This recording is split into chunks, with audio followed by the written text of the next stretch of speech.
समोसा 5 में, धले बाबू हाथ में, खावे रंदा बाट में, हाजवे झन बात में, निसपनावे रात में।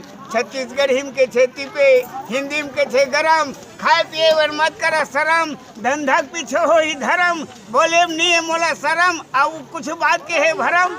5 में 1, 10 में 2, गरम समोसा छो, लेको हो जमंतर फो। सियापति रामचंद्र की जय, घासीदास बाबा की जय, पवित्र धाम के नारियल लड्डू।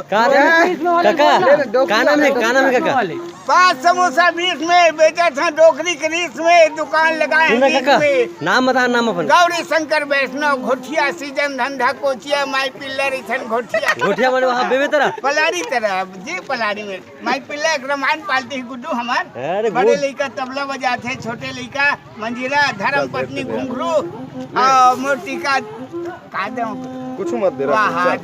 हे परमात्मा सुन ना, तो काना है दादा? जितेंद्र। जितेंद्र कहाँ के रहने वाला है? खपरी। कौन खपरी? बेमेतरा खपरी। बेमेतरा खपरी के रहने वाले जितेंद्र भाई 10 रुपया के सम्मान दी। हे परमात्मा दान दाता सदा सुखी हो, में नहीं दुखारी, सब धान्य को देखे भगवान, आखिर हो आपके पुजारी। घासीदास बाबा की जय। सब महात्मा गए।